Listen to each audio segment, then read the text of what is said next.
ইলাহা ইল্লাল্লাহ লা ইলাহা লা ইলাহা লা ইলাহা ইল্লাল্লাহ লা ইলাহা ইল্লাল্লাহ।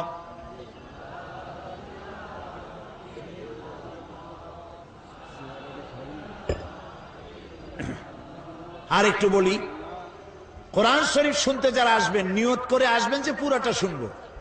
আর যাদের হাঁটাহাঁটি করার অভ্যাস, মেহরবানি করে আগামীকাল এক পাশে বসবেন যাতে আপনি আপনার ইচ্ছা মতো চলে যেতে পারেন। তা না হলে পরে অর্ধেক শুনবেন চলে যাবেন, তাহলে তো কিছু বোঝাই হলো না। এই লোকেরা এত টাকা খরচ করে আয়োজন করলো, আপনি অর্ধেক শুনলেন, পুরোটা শুনলেন না, বুঝতেও পারলেন না। নিজেকে মাহরুম করা ঠিক হবে ভাই? তো সেইভাবে বুঝে শুনে বসেন আর শোনেন। আমি আজকে আলোচনা করতে চাই এমন একটি জায়গা থেকে, আমাদের সকলের উদ্দেশ্য আমরা যেন জান্নাতে যাইতে পারি।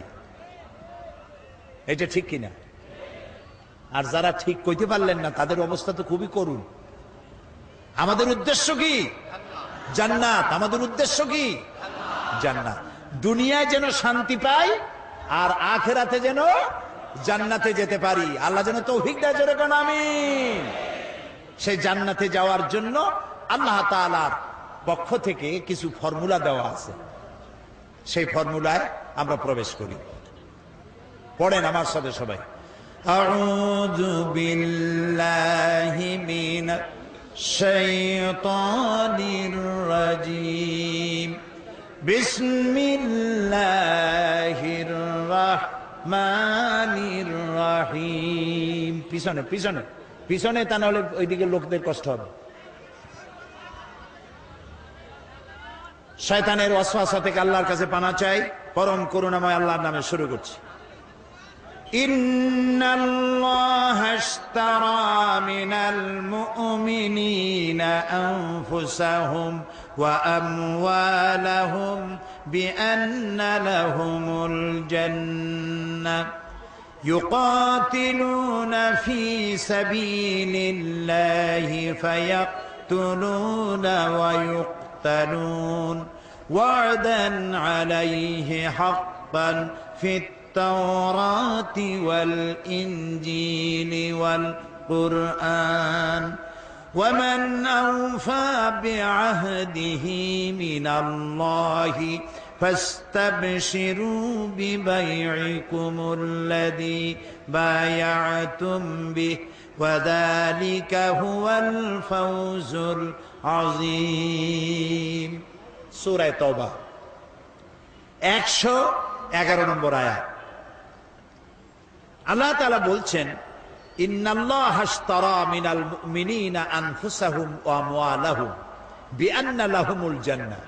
নিশ্চয়ই আল্লাহ তাআলা মুমিনের জান এবং মালকে খরিদ করে নিয়েছেন জান্নাতের বিনিময়ে। ইউকাতিলুনা ফি সাবিলিল্লাহ, তারা আল্লাহর রাস্তায় লড়াই করে। ফায়াকতুলুনা ওয়া ইউকতালুন, এই রাস্তায় তারা মরে এবং মারে। ওয়াদান আলাইহি হাক্কান ফিত তাওরাতি ওয়াল ইনজিলি ওয়াল কুরআন, এই মুমিনদের জন্য আল্লাহ যে জান্নাত দিবেন সেই ওয়াদা আল্লাহ ইতিপূর্বে তাওরাতে করেছেন, ইনজিলে করেছেন, আর এই কোরআনেও করলেন। ওয়াযালিকা ওয়ামান আওফা বিআহদিহি মিনাল্লাহ, আর আল্লাহর চাইতে ওয়াদা পূরণকারী কে হতে পারে? ফাস্তাবশিরু বিবাইকুমুল্লাযী বায়াতুম বিহি, সুতরাং তোমরা যারা আল্লাহর সাথে এই অঙ্গীকার করতে পারলে তারা আনন্দ করো। এই অঙ্গীকার যে করতে পারলে, আল্লাহর সাথে যে চুক্তিবদ্ধ হতে পারলে, এজন্য আনন্দ করো। ওয়াযালিকা হুয়াল ফাউজুল আযীম, আর এটাই হলো সবথেকে বড় কামিয়াবি। সাদাকাল্লাহুল আযীম, আল্লাহ মহা সত্য বলেছেন। আলহামদুলিল্লাহ বলো। এ হলো তেলাওয়াতকৃত আয়াতের শাব্দিক তরজমা। চলুন ব্যাখ্যায় যাই। আল্লাহ তাআলা বলছেন, ইন্নাল্লাহা আশতারা মিনাল মুমিনিনা আনফুসাহুম ওয়া আমওয়ালাহুম বিআন্না লাহুমুল জান্নাহ, আমি আমার মুমিনের জান এবং মালকে খরিদ করে নিয়েছি। বিনিময় কি দিছি? জান্নাত। কোনো কিছু কেনা বেচা করতে হলে কেনা বেচা করতে হলে বিনিময় কিছু লাগেই, বিনিময় ছাড়া কেনা বেচা হয় না, ঠিক কিনা বলেন? তা আল্লাহ আমাদের কাছ থেকে কিনতেছেন কি বলেন তো? কি কিনলেন? জান আর মাল। এবার জবাব দেন, জানটা কার? আমার এবং আপনাদের মধ্যে একটা জান আছে কিনা? আমরা আজ মরা না জেতা, আমরা জীবিত মানুষ, তাই না? ভিতরে একটা জান আছে না? জানটা কার? আল্লাহ। আমার যদি কিছু মালটাল থাকে, এই মালটা কার? তাহলে আল্লাহ কি বলতেছেন? আল্লাহ বলতেছেন আমি আমার মোমেনের জান আর মাল কিনে নিলাম, দুটোই তো আল্লাহ।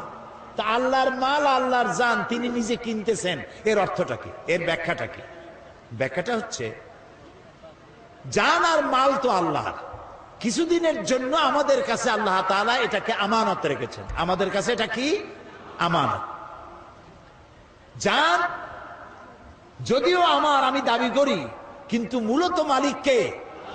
এই জন্য মানুষ আত্মহত্যা, খোদকুশি করতে পারে না, আত্মহত্যা করতে পারে না, সুইসাইড করতে পারে না। কেন পারে না? আমার আত্মা আমি নষ্ট করবো, তাতে অসুবিধাটা কি? অসুবিধা হলো এই, আত্মা তোমার না, এটা আল্লাহ তাআলা তোমার মধ্যে আমানত রেখেছেন, এটাকে হত্যা করতে তুমি পারো না। যদি কেউ আত্মা হত্যা করে চিরকাল জাহান্নামের ভিতরে থাকতে হবে, বলেন নাউযুবিল্লাহ।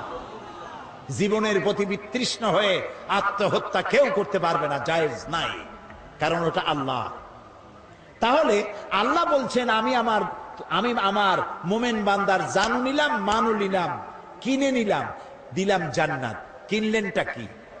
এই যে কিনলেন, তিনি কিনেছেন ইচ্ছা। জান আর মাল খরচের ইচ্ছাটা আল্লাহ কিনেছেন। বলেন তো কি কিনেছেন? ইচ্ছা, মর্জি। কিরকম? জানটা তো আল্লাহ। আল্লাহ রাব্বুল আলামিন বলেন আমি আমার মুমিনের জান কিনেছি। তার মানে হলো এই জানটা, মুমিন বান্দা তার জানকে আল্লাহর অপছন্দনীয় জায়গায় খরচ করতে পারবে না। এমন কোন জায়গায় সে শ্রম দিতে পারবে না, জীবন দিতে পারবে না যেই জায়গায় আল্লাহর রেজামন্দি নাই, আল্লাহ খুশি নয়। আমার জান আছে, মানে এই জান আছে বলেই তো শক্তি আছে। এই শক্তি যে আছে, এই শক্তি আমি অন্য কোথাও আল্লাহর মর্জির বাইরে আমি খরচ করতে পারবো না।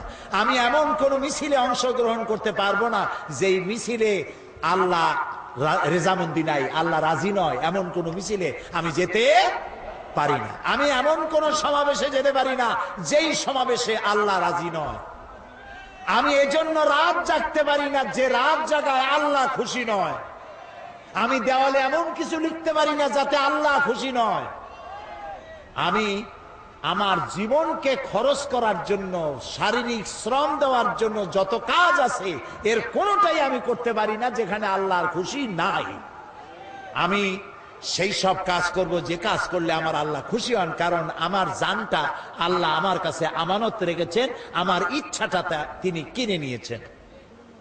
মালটাও কিনে নিয়েছেন। কে কিনেছেন? আল্লাহ। অর্থাৎ ইচ্ছা কিনেছেন। এই মাল আপনি যেখানে সেখানে দিতে পারবেন না। কোন খ্রিস্টান আসলো, আমি একটা গির্জা বানাবো, তো আমাদেরকে কিছু পয়সা করে দেন, চান্দা দেন। একজন হিন্দু এলেন, তিনি বললেন দুর্গা পূজা আমার মূর্তি বানাবার পয়সা টয়সা নাই, আমারে কিছু পয়সা দেন। আপনি কি দিতে পারবেন? না, পারবেন না, পারবেন না। তবে হ্যাঁ, কোন খ্রিস্টান, কোন বৌদ্ধ, কোন হিন্দু এসে যদি বলে যে আমার মেয়ে বিয়ে দিতে পারছি না পয়সার অভাবে, আপনি অবশ্যই দিবেন। যদি বলে যে আমার ঘরের চাল দিয়া পানি পড়ে, আপনি অবশ্যই টিন কিনে দিবেন। যদি বলে আমার বাড়িতে একটা টিউবওয়েল আছে আর্সেনিক যুক্ত, আমি পানি পান করতে পারি না, বিশুদ্ধ পানিও পান করার জন্য ডিপ টিউবওয়েলের ব্যবস্থা করে দিতে পারবেন। অর্থাৎ মানবিক দিক থেকে আপনি প্রত্যেকটি মানুষের খেদমত করতে পারবেন, কিন্তু পয়সা এমন জায়গায় দেওয়া যাবে না যে আপনার পয়সা দিয়ে আল্লাহর সাথে শিরক করা হবে, আপনি সেই শিরকের সহযোগিতা করতে পারবেন না। এমনকি আপনি যদি জানেন যে আপনার বাড়িতে একটা পাঠা আছে, এই পাঠাটা পূজার গুণে কিনতে এসেছে, পূজা বলি দেবে বলে আপনি জেনে শুনে পূজার পাঠা বলি দেওয়ার উদ্দেশ্যে আপনি বিক্রি করতেও পারবেন না, জায়েজ নেই। কথা কি বুঝে আসতেছে? তার মানে আপনার অর্থ, একজনে আসলো যে ঢাকা থেকে গায়িকা নর্তকী ওপেন কনসার্ট করার জন্য আসতেছে। ওপেন কনসার্ট এগুলো যারা করে, পুরুষগুলি মাথার চুল বিশাল বিশাল লম্বা লম্বা, এদিকে ঝাঁপ দেয় ওদিকে ঝাঁপ দেয়, চিৎকার মারে, কি যে কয় আল্লাহ। ওরা আসবে, সুতরাং কিছু পয়সা কড়ি লাগবে, আপনি দিতে পারবেন না চান্দা।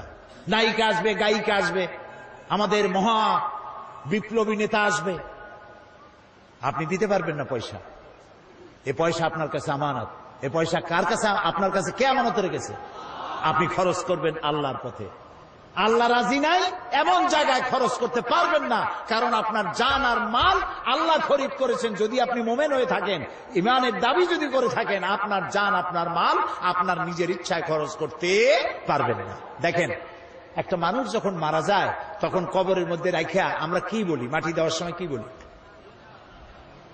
মাটি দেওয়ার সময় আমরা বলি, মিনহা খালাকনাকুম ওয়া ফিহা নুঈদুকুম ওয়া মিনহা নুখরিজুকুম তারাতান উখরা। এই মাটি দিয়ে তোমাকে তৈরি করা হয়েছিল, এই মাটিতে আবার রেখে গেলাম, এখান থেকে পুনরুত্থিত করা হবে। কবরের মধ্যে রাখার সময় কি বললাম? বিসমিল্লাহ আলা মিল্লাতে রাসূলিল্লাহ। আচ্ছা, মিল্লাতে রাসূলের মধ্যে আপনি কারে রাখলেন? আপনারা আমার কথা শুনতেছেন তো?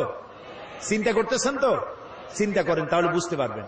কবরের মধ্যে একজন বুড়া মানুষ মারা গেছে, কবরের মধ্যে রেখে দিয়া কইলাম যে আল্লাহর নামে রসুলের দলে উঠাই দিয়া গেলাম। মর্মার্থ এটাই। এখন কারে আপনি রসুলের দলে উঠাই দিলেন? এই বুড়া যখন কলেজের ছাত্র ছিল, বিশ্ববিদ্যালয়ের ছাত্র ছিল, যত মিছিল করেছে তার কোন মিছিল আল্লাহর কাজে লাগে নাই, ইসলামের কাজে লাগে নাই। যত দেওয়ালে দেওয়ালে লিখেছে আল্লাহর কাজে লাগে নাই, রসুলের কাজে লাগে নাই। বরং যারা ইসলামের কথা বলতো, ইসলামের কাজ করত, পথে ঘাটে ধরিয়া তাদেরকে জনমের মতো পিটাইতো। ছাত্র জীবনে যা করলো সবগুলি ইসলামের বিরুদ্ধে করেছে, আল্লাহর জন্য করে নাই। সে যদি কবি হয়, যত কবিতা লিখেছে, ফুলের জন্য কবিতা, চাঁদের জন্য কবিতা, মাটির জন্য কবিতা, দেশের জন্য কবিতা, এই সুন্দর করে পৃথিবী যিনি বানালেন তার নামে কবিতা নাই। তিনি যদি সাংবাদিক হন, তার সাংবাদিকতায় ইসলামের শুধু সর্বনাশী হয়েছে, ইসলামের পক্ষে একটা কথাও লেখে নাই। চতুর্দিকে শুধু সাম্প্রদায়িকতা, মৌলবাদ আর মৌলবাদ। ইসলামের পক্ষে লিখতে পারল না। আহারে, আজকে মনে পড়লো শেখ বেলালের কথা এই মুহূর্তে। বেলাল শূন্য খুলনা আজকে এসেছি। আমি যখনই খুলনা আসতাম শেখ বেলাল ছুটে আসতো, আমি কি বক্তব্য রাখবো তার একটা ব্রিফিং নেওয়ার জন্য।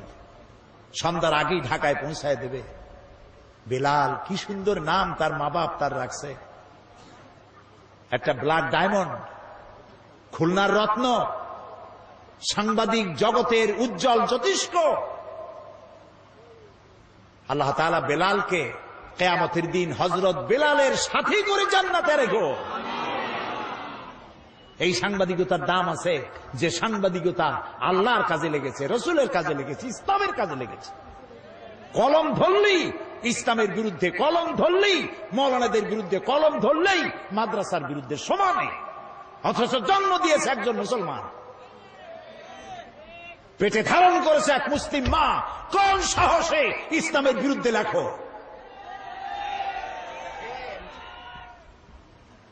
প্রিয় ভাই সব,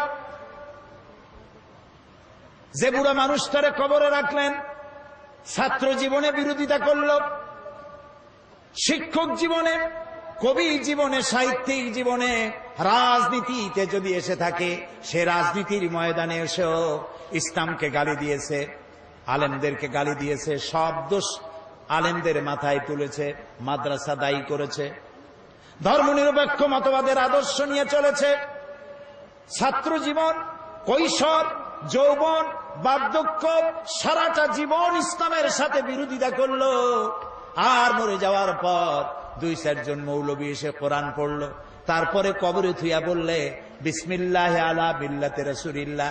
এখন তুমি বলো, যেই মানুষটার জীবন যৌবন, তার বুদ্ধি বিবেচনা কোনটাই আল্লাহর কাজে লাগলো না, রসুলের কাজে লাগলো না, জীবিত অবস্থায় মরা দেহ নিয়া রাসূলুল্লাহ কি করবে? আরে, এই কথাগুলি বোঝা কঠিন না সহজ? এই মরা লাশ দিয়ে আল্লাহ কি করবেন? আহারে, ইন্নাল্লাহ আশতারা মিনাল মুমিনিনা আনফুসাহুম ওয়া আমওয়ালাহুম বিআন্না লাহুমুল জান্নাহ। আমি মুমিনের জান মাল খরিদ করে নিয়েছি, বিনিময়ে জান্নাত দিছি, সুবহানাল্লাহ, বেহেশত দিছি। এই জন্যে জীবন যৌবন আল্লাহর উদ্দেশ্যে নিবেদিত যেই যুবক করতে পারে ওই যুবকেরই দাম ইসলামের কাছে। যুবকদের ব্যাপারে আল্লাহর নবী বলেছেন, যুবকদের জন্য কিয়ামতের মাঠে আরশের ছায়া ছাড়া কোনো ছায়া যেদিন থাকবে না, 7 শ্রেণীর লোকদেরকে আল্লাহ রব্বুল আলামিন আরশের নিচে ছায়া দেবে। তার মধ্যে এক শ্রেণী হচ্ছে ওয়াশাবুন নাশা ফি ইবাদাতিল্লাহ, ওই সব যুবক যারা রাত জেগেছে আল্লাহর ইবাদতের মধ্য দিয়ে। সুবহানাল্লাহ কবেন না? রাত জেগে জেগে মদ খাওয়া নয়, রাত জেগে জেগে জুয়া খেলা নয়, রাত জেগে জেগে ব্লু ফিল্ম দেখা নয়, রাত জেগে জেগে কলেজে বিশ্ববিদ্যালয় ইসলামের কথা যারা বলে তাদেরকে পেটানোর জন্য নয়। মুসলমান হও। এইসব যুবকরা জায়গা পাবে কিয়ামতে কোন জায়গায়? আরশের নিচে। সুবহানাল্লাহ বলেন। রাসূলুল্লাহ বলেছেন, উসিকুম বিশ-শাবাবি খায়রা ফাইন্নাহুম আরাক্তু আফিদা লাকাদ বাসানি আল্লাহু বিল হানাফিয়্যাতি সামহা ফাখালাফানি আশ-শুয়ুখ ওয়া হালাফানি আশ-শাবাব সাদাকান নবিয়্যু সাল্লাল্লাহু আলাইহি ওয়াসাল্লাম।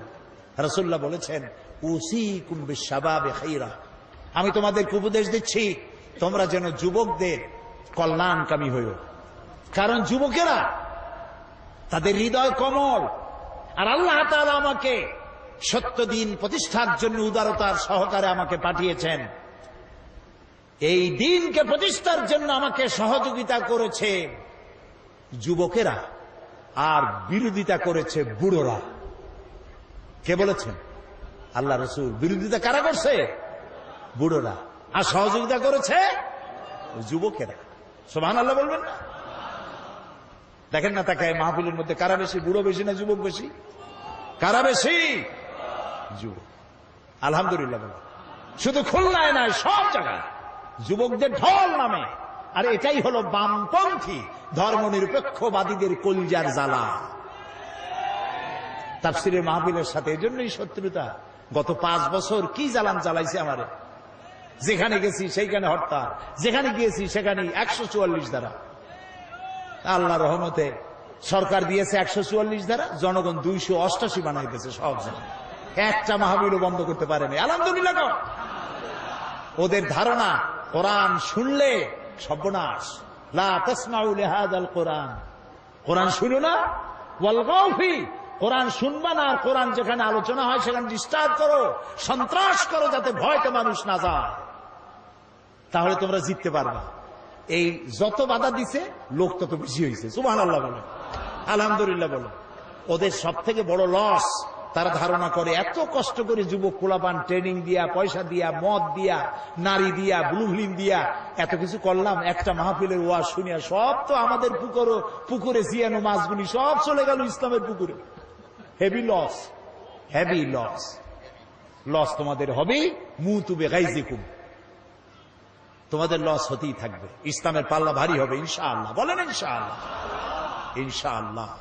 প্রিয় ভাই সব, সুতরাং যুবকদের জন্য আল্লাহ খুশি, যুবকদের প্রতি রাসূলুল্লাহ খুশি। ওই সব যুবক যারা রাত জেগেছে আল্লাহর ইবাদতের মধ্য দিয়ে। সুবহানাল্লাহ। কারণ বুড়া বয়সে মানুষ তো করবে কি? রাত্রে ঘুম আসে না, তখন তো জাগবেই। আর যৌবন বয়সে ঘুম আসে খালি, সেই ঘুমটারে বাদ দিয়া যদি তাহাজ্জুদের নামাজ পড়ে আল্লাহ খুশি হয়ে যায়। সুবহানাল্লাহ। এই জন্য হযরত আবু সাঈদ খুদরি রাদিয়াল্লাহু তাআলা আনহু তিনি বলেছেন যে তিনি যখন হযরত আবু সাঈদ খুদরি রাদিয়াল্লাহু তাআলা আনহু তিনি কোন যুবককে মজলিসে আসতে দেখলে তিনি দাঁড়ায় যেতেন, বলতেন মারহাবান বিওয়াসিয়াতি রাসূলিল্লাহ সাল্লাল্লাহু আলাইহি ওয়াসাল্লাম قد আমারানা আন নাহফাযাল হাদিসা ওয়া নুআসসিআ লাকুম বিল মাজালিস। তিনি বলতেন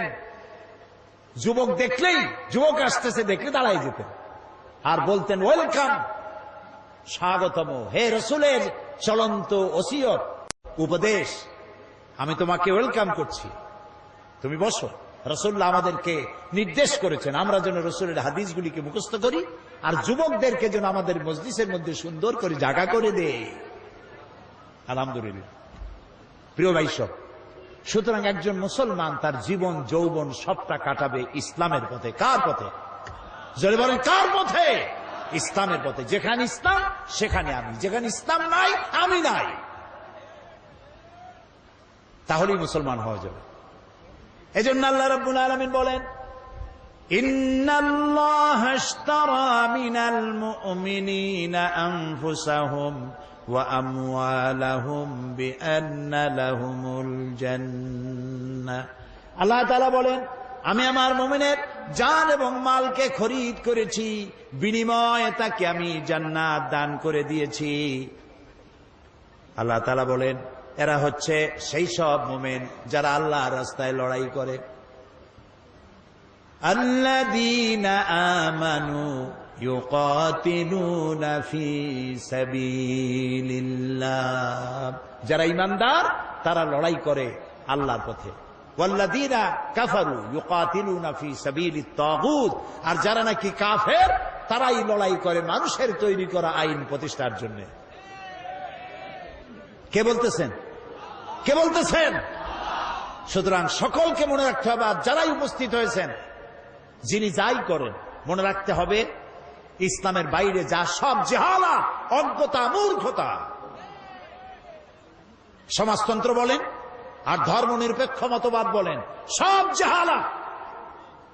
ইসলাম হচ্ছে একমাত্র জীবন ব্যবস্থা, এবং এটাই প্রতিষ্ঠার জন্য আল্লাহ তাআলা বলেছেন যারা ঈমানদার তারা এটাকে প্রতিষ্ঠার জন্য লড়ে, আর যারা কাফের তারা মানুষের তৈরি করা মতবাদকে প্রতিষ্ঠার জন্য লড়াই করে। আল্লাহ তাআলা বলছেন, এই রাস্তায় লড়াই করতে গিয়ে তারা মারে এবং মরে, দুটোই হয়। লড়াই করতে গেলে লড়াইয়ের ময়দানে খালি যে আমি বাইসে যাব আমি জিতবো তা হবে না, মরেও মারেও, দুটিই হয়। ইসলামের এটার নাম রাখা হয়েছে জিহাদ, কিন্তু জিহাদটা এর পরিষ্কার স্পষ্ট ধারণা অনেকের কাছে নাই। কারণ হলো ওই যে ফার্সিতে একটা কথা আছে, ওয়ালাকিন কালামদার কাফে দুশমনাস্ত, দুশমনের হাতে ছিল কলম, তারা মুসলমানদের ইতিহাসকে যেমন খুশি তেমন তারা বিকৃত করেছে।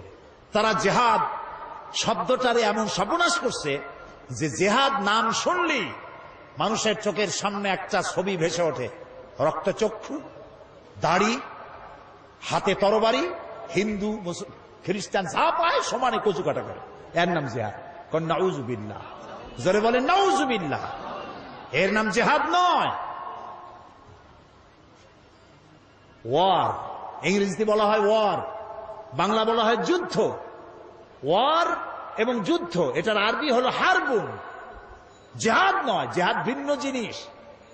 জিহাদ শব্দের আবিধানিক অর্থ হচ্ছে, পারিভাষিক অর্থ হচ্ছে যে কোনো উদ্দেশ্যকে, পারিভাষিক অর্থ যে কোনো উদ্দেশ্যকে সফলতার শীর্ষে পৌঁছে দেওয়ার জন্য যে প্রাণান্ত প্রচেষ্টা করা হয়, ওই প্রচেষ্টাকে আরবিতে বলা হয়েছে জিহাদ। কোরআন এবং হাদিসে ওটাকেই বলা হয়েছে জিহাদ। তো একজন মুসলমানের মূল টার্গেট, গোল পয়েন্ট, সেন্টার পয়েন্ট, লক্ষ্য, উদ্দেশ্য একটাই, সেটা হলো আল্লাহর জমিনে আল্লাহর দ্বীন প্রতিষ্ঠা করা। এটাই লক্ষ্য, দ্বীন প্রতিষ্ঠা লক্ষ্য। এই প্রতিষ্ঠার জন্য বক্তৃতা করা জিহাদ, এটাকে প্রতিষ্ঠা করার জন্য আন্দোলন করা জিহাদ, এইটাকে প্রতিষ্ঠা করার জন্য বই লেখা জিহাদ, এটাকে প্রতিষ্ঠা করার জন্য পয়সা দেওয়া জিহাদ, এটাকে প্রতিষ্ঠা করার জন্য র্যালি করা, বিক্ষোভ করা, মিছিল করা, সমাবেশ করা, সব জিহাদের মধ্যে শামিল। সুবহানাল্লাহ বলো। জিহাদের নাম মারামারি, কাটাকাটি নয়। এইটা বোঝে না বলে মুসলমানদেরকে বলা হচ্ছে সন্ত্রাসী, আলেমদেরকে বলা হচ্ছে সন্ত্রাসী, মাদ্রাসাগুলোকে বলা হচ্ছে সন্ত্রাসী, কওমি মাদ্রাসাগুলোকে সন্ত্রাসে বানাবার আড্ডাখানা বলা হচ্ছে। নিশ্চয়ই নাউজুবিল্লাহ। পৃথিবীতে শান্তিপ্রিয় মানুষ যদি থাকে, শান্তিপ্রিয় মানুষ যদি থাকে, কোরআন হাদিসের জ্ঞান যাদের আছে তারাই সব থেকে শান্তিপ্রিয়। এ কথা কি অসত্য না সত্য? এই যে খুলনা একটা জেলখানা আছে না, দুইজন কইলো আছে, আর সবাই বুঝে জানেন না জেলখানা না। জবাব দেবেন তো পুরুষের মতো ঠাস ঠাস করে জবাব দেবেন। বাংলাদেশের সবগুলি জেলায় জেলখানা আছে, আছে না? কয়েদিরা আছে না? যে কোনো একটা জেলখানায় আপনি যান, কয়েদি হয়ে যায়েন না, এমনি যান, গিয়া জেলার সাহেবকে বলেন আপনার জেলের কয়েদিদের লিস্ট আমাকে দেখান। চোর, ডাকাত, লুচ্ছা, বদমাইশ, হত্যাকারী, চাঁদাবাজ, মাস্তান, সন্ত্রাসী, মুনাফাখোর, পাচারকারী, এই ধরনের বহু আসামি সেখানে আছে, আছে না? এবার ওই লিস্টের মধ্যে তাকায় দেখেন কয়জন মাদ্রাসা শিক্ষিতদের নাম আছে, আলেম কয়জন? বলেন জোরে, আলেম কয়জন? মাদ্রাসা শিক্ষক কয়জন? মসজিদের ইমাম মুয়াজ্জিন কয়জন? পীর কয়জন? ইসলামী আন্দোলন যারা করে তারা কতজন? তাহলে এটার দ্বারা কি প্রমাণিত হয় না যে যারা কোরআন হাদিসের জ্ঞান অর্জন করে তারাই শান্তিপ্রিয়, তারাই সব থেকে ভালো মানুষ? সুবহানাল্লাহ বলো। এই ভালো দিকে মানুষ যাতে আসতে না পারে সেই জন্য আমাদের দেশের বামরা, যাদের সবগুলি হলো আকাম, এই বামেরা পত্রপত্রিকার মাধ্যমে সন্ত্রাস সন্ত্রাস সব জায়গায়, মাদ্রাসায় সন্ত্রাস খুঁজে বেড়ায়, আর খুঁজে বেড়ায় বাংলা ভাই, ইংরেজি ভাই, উর্দু ভাই, সব হাবিজাবি কি এর কি, আর যত সন্ত্রাস এগুলি তারা বানিয়েছে। এসব নাম আমরা জীবনেও শুনি নাই। আচ্ছা, আপনারা কি শুনছেন বাংলাদেশে কোনোদিন এই যে কুতকুতুল জেহাদ, এটা কি? হ্যাঁ, হরকতুল জেহাদ, এটা তো গত 5 বছরে ওনাদের সময় ওনরা বানাইছেন। এগুলো বামপন্থীদের তৈরি করা। জামাতুল মুজাহিদিন, তারপরে জুমরাতুল মাসাকিন, আমরা জীবনেও এইসব নাম শুনিনি। আপনারা শুনছেন? বলেন শুনেছেন? শয়তান, শয়তান। আমরা তো পরিষ্কার বলেছি, সব সময় বলি, এদেশে ইসলামী আন্দোলন হিসেবে পরিচিত নয়, নতুন ভুইফোড় এই ধরনের হিজবুত তাহরীর, তারপরে কি কইলাম, জুমরাতুল মাসাকিন, জামাতুল মুজাহিদিন, আর কি তালেবান, যেখানে পাও গ্রেফতার করো, গরুর দড়ি দিয়ে বেঁধে পুলিশে সোপর্দ করে দাও। এগুলির সাথে দেশের মুসলমানদের সাথে, এদেশের পরিচিত ইসলামী আন্দোলনের সাথে কোন সম্পর্ক কোন কালে ছিল না, আজও নাই। ইসলামের সাথে, মুসলমানদের সাথে সন্ত্রাসের কোন সম্পর্ক অতীতেও ছিল না, বর্তমানেও নাই। এই পৃথিবীতে সর্বপ্রথম সন্ত্রাসের বিরুদ্ধে দোয়া করেছেন আমার জাতির পিতা। কে আমার জাতির পিতা? এই বিষয়ের জন্য কোনোদিন প্যাঁচ লাগাবেন না। মুসলমানদের কাছে জাতির পিতা একজনই, সেই জাতির পিতা ইব্রাহিম আলাইহিস সালাম আল্লাহর ঘর বানালেন। আল্লাহর ঘর নির্মাণ করার পর হযরত ইব্রাহিম আলাইহিস সালাম আর হযরত ইসমাঈল আলাইহিস সালাম বাপ বেটা দুজনে আল্লাহর দরবারে হাত তুলে দোয়া করলেন, রব্বি জাল হাযাল বালাদা আমিনান, আয় আল্লাহ তাআলা এই শহরকে নিরাপত্তার শহর বানায়া দাও। নিরাপত্তা হচ্ছে সন্ত্রাসের বিপরীত কথা। সন্ত্রাসের বিপরীত নিরাপত্তা, নিরাপত্তার বিপরীত সন্ত্রাস। হযরত ইব্রাহিম আলাইহিস সালামের এই দোয়া কবুল হয়েছিল নাকি হয় নাই? বলেন সবাই। মোটেও দেরি হয় নাই। আল্লাহ তাআলা বলেছেন, ওমান দাখালাহু কানা আমিনান, যেই প্রবেশ করবে এই হারামে আমি তাকেই নিরাপত্তা দেব। সুবহানাল্লাহ বলো। দেখছেন নিরাপত্তা কারে কয়? যাই দেখে এসে। বুশের তো কপালে নাই। নন মুসলিম এন্ট্রি স্ট্রিক্টলি প্রহিবিটেড। যাদের কপালে আছে তারা যাইতে পারে। লক্ষ লক্ষ মুসলমান নরনারী এক জায়গায় চলাফেরা, এক ঘর, এক বাইতুল্লাহ শরীফ তাওয়াফ করতেছে, নামাজ পড়তেছে, মুজদালেফায় রাত কাটাচ্ছে, লক্ষ লক্ষ পুরুষ আর নারী এরকম উন্মুক্ত আকাশের নিচে। সুবহানাল্লাহ কইতে ইচ্ছে করে না? ১৫০০ বছরের ইতিহাস নাই যেখানে কোন মেয়ে লোক লাঞ্ছিত হয়েছে। সুবহানাল্লাহ বলবেন না? আল্লাহ তাআলা কোরআন শরীফে বলেছেন, আওয়ালাম ইয়ারা আন্না জাআলনা হারামান আমিনান, তোমরা কি লক্ষ্য করো না যে এই হারামকে আমি কিভাবে নিরাপত্তার শহর বানাইছি? ওই সময় যখন তামাম পৃথিবী জুড়ে ছিনতাই হয়, রাজধানী হয়, মানুষ হত্যা করা হয়, নারী ধর্ষণ করা হয়, আমার হারামের দিকে তাকিয়ে দেখো কি নিরাপত্তা আমি দিয়েছি এখানে। সুবহানাল্লাহ। এই নিরাপত্তা কেন হয়েছে? কোরআনের আইন সেখানে আছে। কিসের আইন আছে? কোরআনের আইন। তাও সবটা নাই, কিছু আছে, তারই বরকতে আল্লাহ রাব্বুল আলামিন এত সুন্দর নিরাপত্তার শহর বানাইছে। বুশের বেটা বুশ আমাদের কয় আমরা নাকি সন্ত্রাসী, বাংলাদেশের মানুষ নাকি সন্ত্রাসী। তা আমি ওই আমেরিকায় বক্তৃতা করেছি, লন্ডনে বক্তৃতা করছি, বক্তৃতা করতে বলছি তোমরা যে আমাদের সন্ত্রাসী কও, তোমরা বেলা 4টার সময় মার্কেট বন্ধ করো কেন? ওরা আজগুবি কথা কয়। আমাদের সাইবুর রহমান সাহেব গেছেন ইউরোপিয়ান কমিউনিটির সাথে বৈঠক করতে, দাতা দেশগুলির সাথে কথাবার্তা, বাংলাদেশের জন্য টাকা আনার জন্য। তারা কয় যে টাকা দেব পরে, বাংলাদেশের মেয়ে লোকেরা বোরখা পরে কেন? এটা কথা হইল? উনিও ভালো জবাব দিছে, কয় যে বাংলাদেশের মেয়ে লোকেরা বোরখা পরে কেন, সেই কথার জবাব আমিও পরে দেব। তোমরা আগে কও তোমাদের পাদ্রীরা গির্জা লম্বা জামা গায়ে দিয়ে যায় কেন? তোমাদের পাদ্রীরা লম্বা জামা গায়ে দেয় যে কারণে, আমার দেশের মেয়েরা বোরকা পরে সেই কারণে। আসলে আমার দেশের মেয়েরা ওদের মতো মেয়েদের মতো ল্যাংটা হয় না কেন, এটা ওদের আফসোস। তোমরা আফসোস করে মরবে, আমার দেশের মেয়ে লোকেরা বোরখা পরবে, হিজাব পরবে, তোমরা তাকায় তাকায় দেখবে কোনদিন ল্যাংটা হবে না জাতি।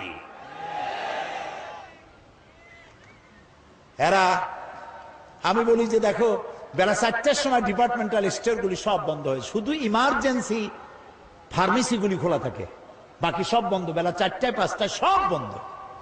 কবরস্থান, নিউ ইয়র্ক বলেন, লন্ডন শহর বলেন, সব বড় বড় শহর কবরস্থান সব বন্ধ, দোকানপাট খোলা নেই।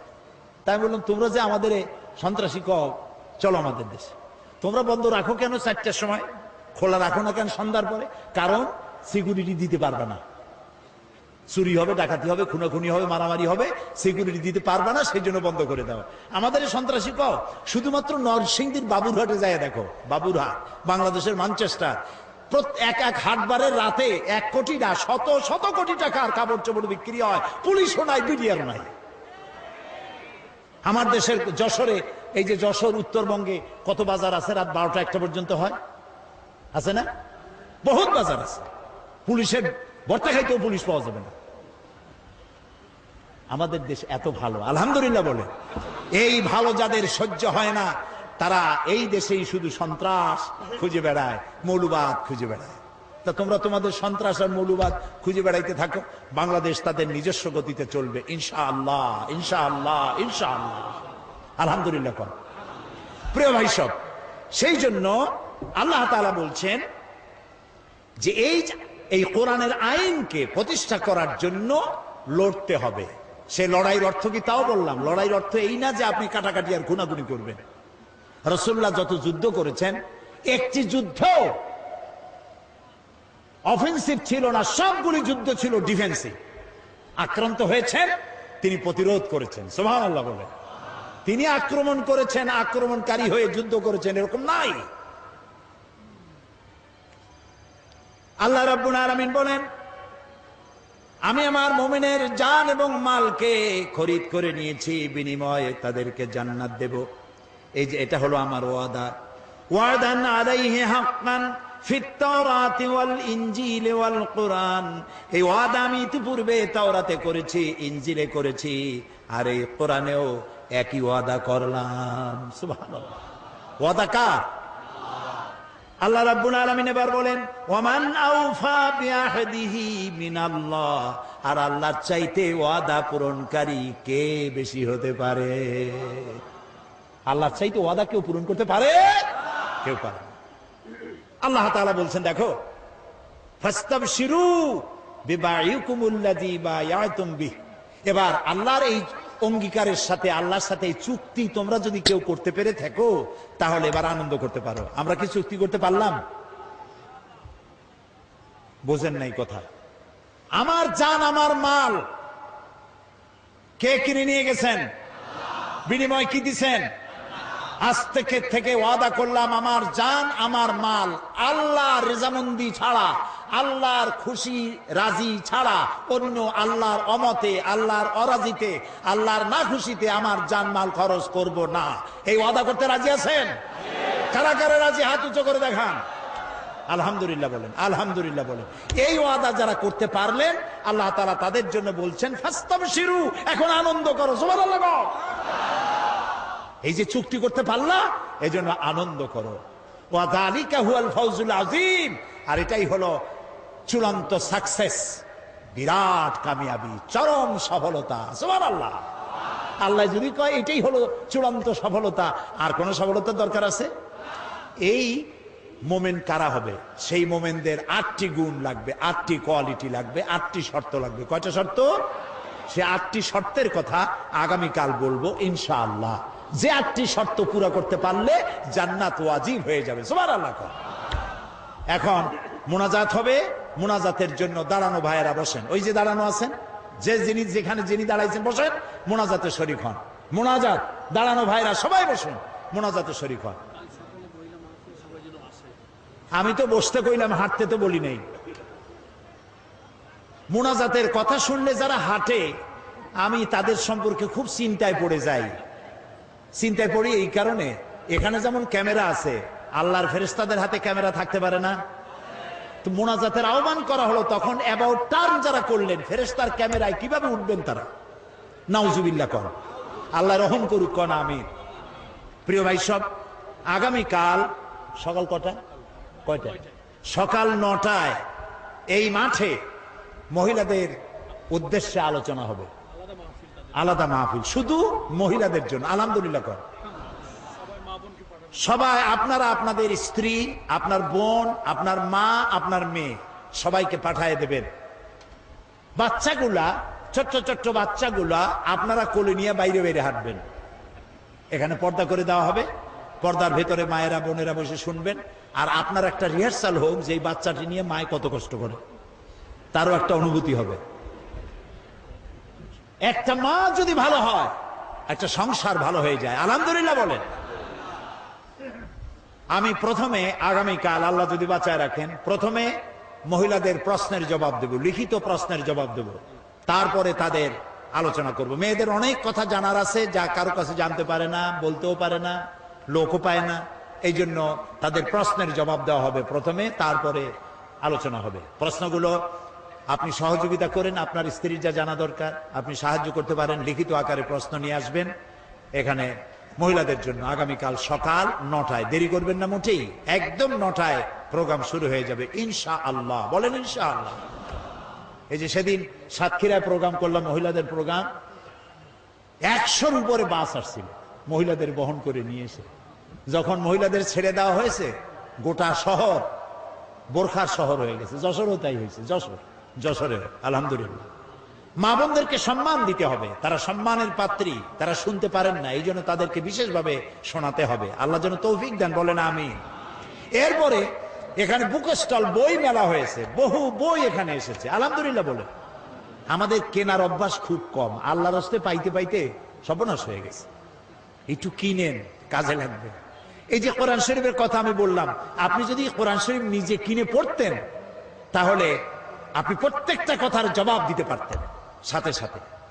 সেই জন্য কোরআন শরীফের যে তাফসীরটা পড়লে কোরআন শরীফ বোঝার জন্য সব থেকে বেশি সহজ, ওইটার নাম তাফহিমুল কোরআন। বলেন তো নাম কি? মুখস্থ হয়ে যাক, জোরে কর, নাম কি? তাফহিমুল কোরআন। 19 খণ্ডে সমাপ্ত, মাত্র 1000 টাকা হাদিয়া। যদি পারেন পুরোটা কেনেন, না পারেন অর্ধেক কেনেন, না পারেন তার অর্ধেক কেনেন, না পারেন এক এক কপি কেনেন, তাও কেনেন, পড়া শুরু করে দেন। কোরআন বোঝা মুমিনের সব থেকে বড় কাজ। আর আল কোরআন একাডেমি লন্ডন, তারা কোরআন শরীফের সহজ সরল বাংলা অনুবাদ বের করেছে। এত সুন্দর অনুবাদ বাংলাদেশে আর আছে বলে আমার জানা নাই। এক পাশে আরবি টেক্সট আর একদিকে বাংলা অনুবাদ, চমৎকার বাংলা অনুবাদ, আপনি কোথাও আটকে যাবেন না। 750 পৃষ্ঠার এত বড় একখানা কিতাব, মাত্র 100 টাকা হাদিয়া। আল কোরআন একাডেমি লন্ডন, তারা শুধুমাত্র প্রচারের জন্য এটা করেছে, এটা তারা লাভের জন্য করে নাই। আপনারা নিয়ে যাবেন। সেই সাথে আরো অনেক বই আসছে, বিশেষ করে কোরআন শরীফের তাফসীর পর্যন্ত আমার যেগুলি বেরিয়েছে 4 খণ্ড বেরিয়েছে। এখানে যেটা এসছে তাফসীরে সাইদি সূরা লোকমান, সূরা লোকমানের মাত্র 2টা রুকু তাফসীর করেছিলাম চট্টগ্রামে 5 দিন। 2 রুকুর তাফসীর শুনে অর্ধ শত হিন্দু, খ্রিস্টান, বৌদ্ধ মঞ্চে এসে মুসলমান হয়ে গিয়েছিল। এটা হলো হযরত লোকমান হাকিমের তার নসিহত, যেগুলি আল্লাহ পছন্দ করে কোরআনে উঠাই দিয়েছেন। সুবহানাল্লাহ। এটিও এখানে আসছে তাফসীর সাইদি সূরা লোকমান। এছাড়া আরো অনেক বইপত্র আছে, এত নাম আমি বলে পারবো না। আপনারা ওখান থেকে যাওয়ার সময় প্রত্যেকে বই কিনে নিয়ে যাবেন। আর এই যে বিশাল আয়োজন তাফসীর কোরআন মাহফিলের সমাজ কল্যাণ পরিষদকে আপনারা কিছু সহযোগিতা সাহায্য করবেন। তাদের বোধহয় ড্রাম, টিন আর কি কি জানি আছে, আগামীকাল পকেটে করে পয়সা নিয়ে আসবেন তাদের দেওয়ার জন্য। আল্লাহ তৌফিক দান করুন, আমরা বলি আমিন। আপনারা নিজেরাও বই কিনবেন যাওয়ার সময়, আর আপনাদের স্ত্রীদের কাছে, মেয়ে লোকদের কাছে টাকা দিবেন, তারা যেন দেখে দেখে পছন্দ অনুযায়ী বইপত্র কিনে নিয়ে যেতে পারে। আল্লাহ তৌফিক দিক, বলেন আমিন। এখন মোনাজাত হবে, মোনাজাতের পরে আজান হবে, আজানের পরে বা জামাত এশার নামাজ পড়ে বাড়ি যাবেন। কালকেও এশার জন্য উজু নিয়ে টিয়ে টাইট হয়ে বসবেন, এশার জামাত আদায় করে তারপরে যাবেন। আল্লাহ তৌফিক দিক, কোন আমিন।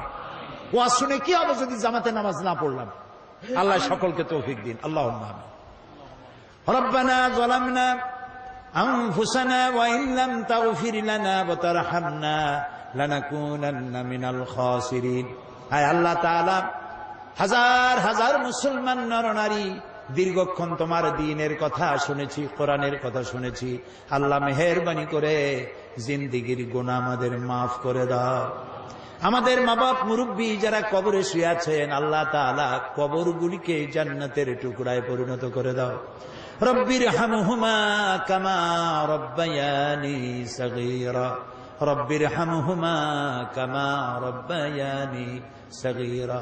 হায় আল্লাহ তাআলা, তাম পৃথিবীতে মুসলমানেরা যত জায়গায় বিপদে আছে, আল্লাহ দয়া করে সমস্ত বিপদগ্রস্ত মুসলমানদের তুমি সাহায্যকারী হয়ে যাও। হায় আল্লাহ তাআলা, এই কোরআনের মাহফিলের আয়োজন যারা করেছেন আর শোনার জন্য যারা এসেছেন, হায় আল্লাহ তাআলা, কোরআন পড়ার, কোরআন বোঝার, কোরআন অনুযায়ী জীবন গড়ার তৌফিক আমাদেরকে দান করে দাও। হায় আল্লাহ তাআলা, এই মুনাজাতের ভিতরে স্মরণ হলো, এই মাত্র কিছুদিন আগেই মাঠে জোহরের সময় তোমার এক বান্দার জানাজা আমরা পড়েছিলাম। আল্লাহ তাআলা, শেখ বেলাল উদ্দিন, আল্লাহ তাআলা তুমি দয়া করে তার জিন্দেগীর সমস্ত গুনাহ খাতাগুলি মাফ করে শাহাদাতের দরজা নসিব করো। আল্লাহ তার মা বাপকে সবরুন জামিল দান করো, তার স্ত্রীকে সবরুন জামিল দান করো, তার আত্মীয় স্বজনকে সবরুন জামিল দান করো। আল্লাহ তাআলা, এই শেখ বেলাল যে আদর্শে ছিলেন, তার সমস্ত সাংবাদিক ভাইদেরকে ওই আদর্শে উজ্জীবিত হয়ে চলার তৌফিক দান করে দাও। এই শূন্য স্থান আল্লাহ তাআলা দ্রুত তুমি পূরণ করার তৌফিক এখানে দান করে দাও।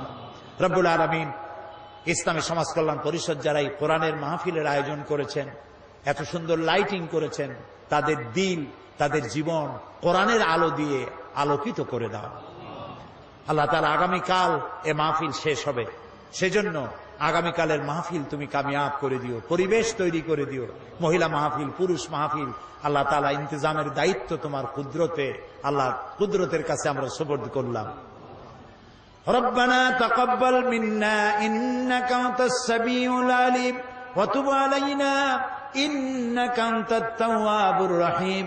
সুবহান রাব্বিকা রাব্বিল ইজ্জাতি আম্মা ইয়াসিফুন ওয়া সালামুন আলাল মুরসালিন আলহামদুলিল্লাহি রাব্বিল আলামিন। ওয়াজআল আখিরা কালামিনা ইনদাল মাউত লা ইলাহা ইল্লাল্লাহু মুহাম্মাদুর রাসূলুল্লাহ। আসসালামু আলাইকুম ওয়া রাহমাতুল্লাহ। আসসালামু আলাইকুম ওয়া রাহমাতুল্লাহ। আসসালামু আলাইকুম ওয়া রাহমাতুল্লাহ। আসসালামু আলাইকুম ওয়া রাহমাতুল্লাহ। আসসালামু আলাইকুম ওয়া রাহমাতুল্লাহ।